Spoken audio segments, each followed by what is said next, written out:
जय गुरुदेव की कलम से गत्तांक से आगे। हम गुरु को कितना मानते हैं। सत्संग में पहुंचकर लोगों को अभी तक समझ नहीं आई। लोग चिट्ठियां लिखते हैं कि आप हमारे माता पिता गुरु हैं, हम आपके सहारे हैं, हमारा प्रेम आपसे हो चुका है, हमें कुछ अच्छा नहीं लगता है, हमारी सूरत आकाश में चढ़ा दीजिए, हमें दर्शन दीजिए, बड़ी बेचैनी होती है। चिट्ठियां लिखकर और उत्तर मांगकर महापुरुषों को परेशान करते हैं। जो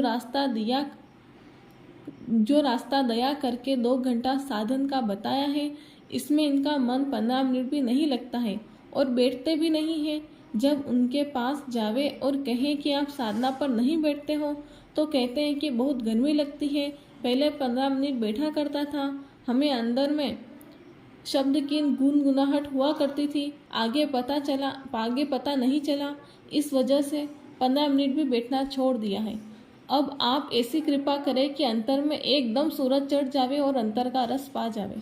साफ उत्तर में समझाया जाता है कि जब तुम्हें उपदेश मिल गया है, और उपदेश देते वक्त कहा था कि आपको 24 घंटे में से 3 घंटे प्रारंभ में देना होगा।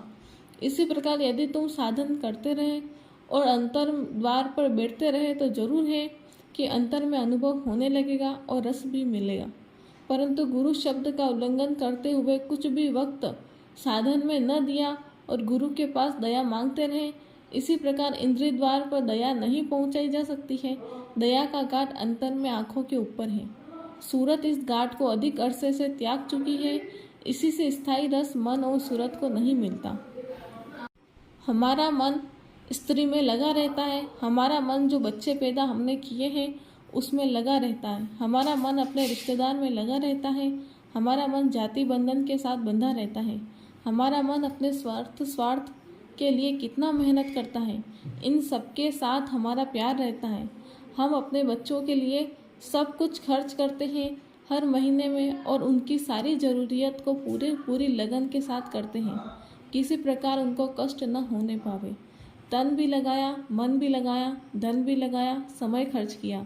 जो मूल्यवान चीज़ है वह सब तो हमने इनके साथ खर्च किया। अब हम विचार कर सकते हैं कि जो अमूल्य श्वासें थी वह तो यहाँ इस प्यार में लगा दी। अब कौन सी श्वास है जो आपके गुरु की सेवा में खर्च की। गुरु का प्यार तुम्हारी सेवा से बनेगा। जब तक गुरु की सेवा नहीं करते तब तक गुरु का प्यार तुम में नहीं पहुँचाया जा सकता।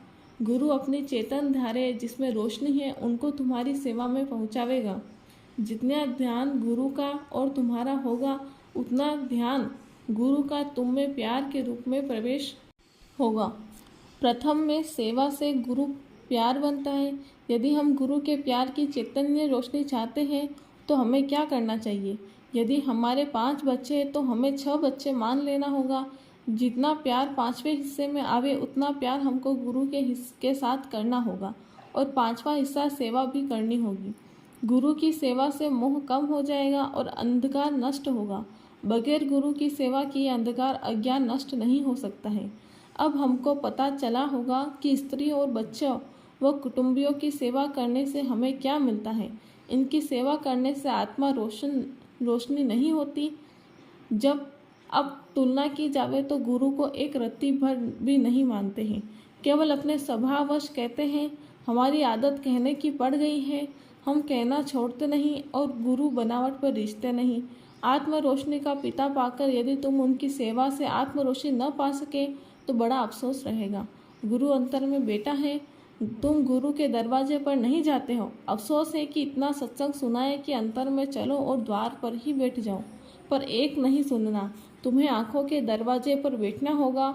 उसी दरवाजे पर गुरु अपनी रोशनी लेकर खड़ा है और तुमको बुला रहा है। यहाँ भी वही आवाज़ देता है कि अंतर में द्वार पर बैठो, और तुम जब द्वार पर बैठ जाते हो तो उधर से तुम्हें पुकारता है कि ऊपर चढ़ जाओ। इधर भी गुरु मददगार है और उधर भी साथ है। चिट्ठियाँ क्या लिखते हो। अंतर और बाहर का गुरु यही कहता है कि 3 घंटा साधना में बैठो और कम खाओ, कम सो और कम बात करो।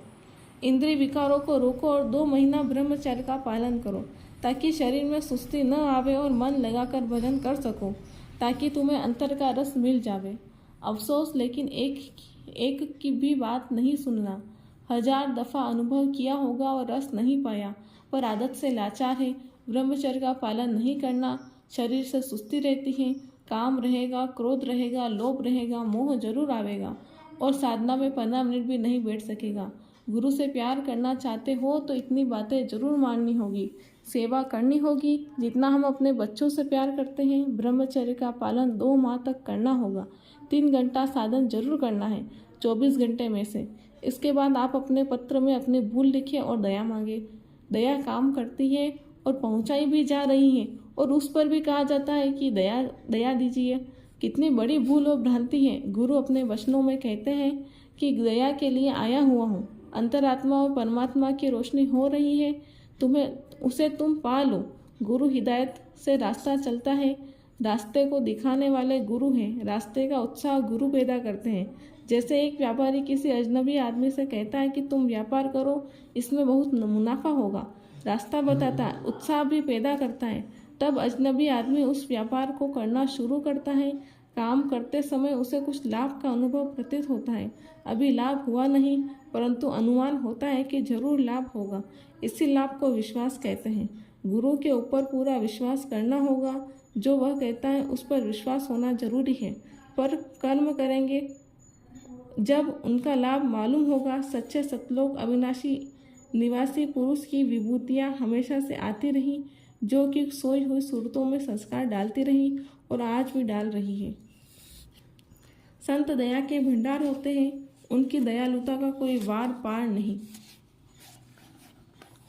अभी समय है, जवानी के जोश में भक्ति कर लो, नहीं बहुत पछताओगे। जय गुरुदेव।